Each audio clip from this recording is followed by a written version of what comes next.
Hello everyone and welcome. Today I want to talk with you about one of the reasons why some kids fear making new friends, try new things, go to school, while other kids are doing okay, these things. Understanding why some children who experience the same things as other kids, the same situation, the same events, act and react differently. And this will help you better understand and help your child. So let's understand. Why is that some kids, not just kids, adults, react in different ways than other kids in the same situations?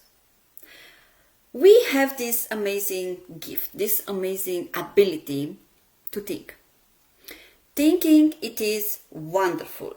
We can prepare for things like exams, interviews, we can plan holidays, we can dream, we can imagine beautiful things, and this is the good side of the thinking. This is the good part. The other part is that the way we think, our thinking style, can also make us worried, scared, sad, compared to others.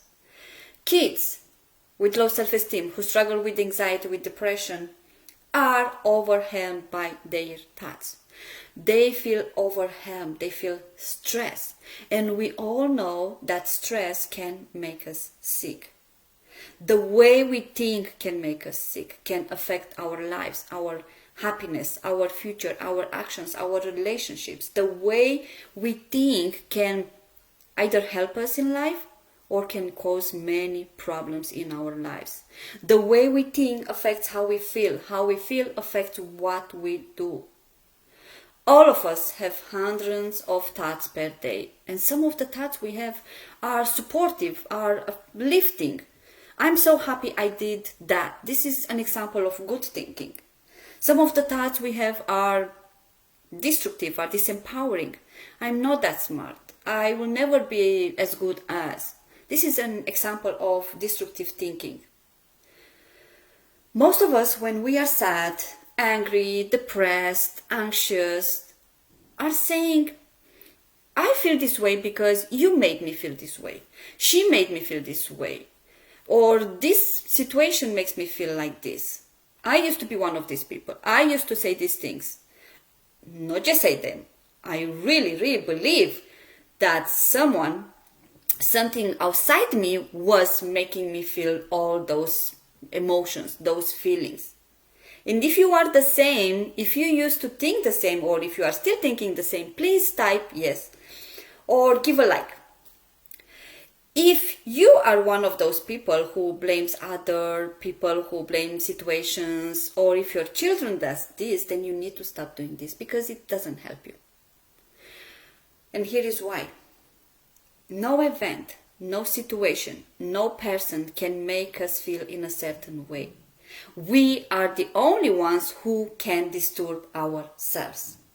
The way we think, the way we choose to interpret things affects our mood and can make us feel in a certain way. Understanding this idea is very helpful because it explains why some children who experience the same situations, events, react in complete different ways than other kids who go through the same things.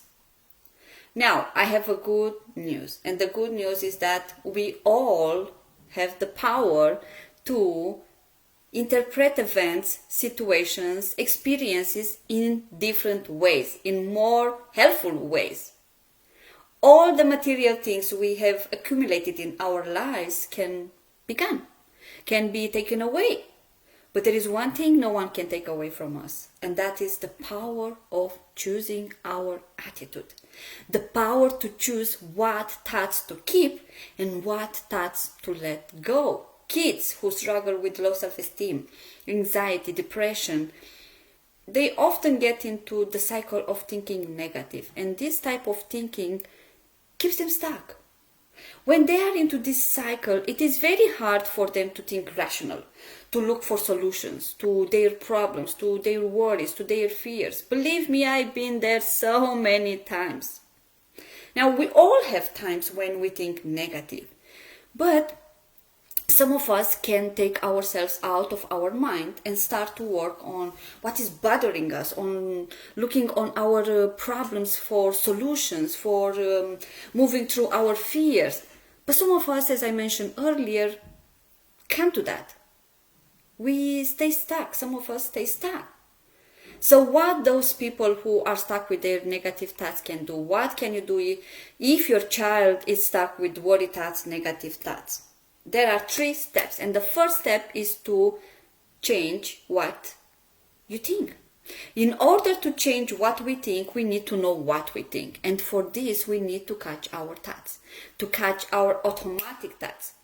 We need to start to pay attention to what's going on through our mind. Now, I'm not asking you to catch all of your thoughts. What you need to catch are those thoughts that makes you feel down, that makes you feel sad, anxious, frustrated. When you feel a negative emotion, an uncomfortable, unpleasant feeling, the most important question is to ask yourself what I was thinking, what was going on in my mind, what type of thoughts I have about this event, situation, or about what happened. When you see your child experiencing negative feelings, emotions, ask him the same questions. Be curious. What does he think about that new activity, that new event? What does the child imagine it will happen? What type of words are running in his mind? What type of thoughts?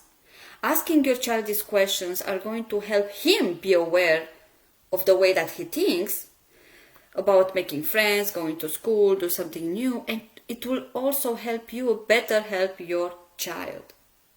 The next step is to describe your emotions. When we experience fear, when we are depressed, our body will react too. A change will occur in our body. Emotions indicate what type of thoughts you have.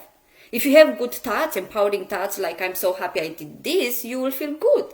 If you have negative thoughts, disempowering thoughts, thoughts like I'm not as good as, I will never be as good as, you will feel bad.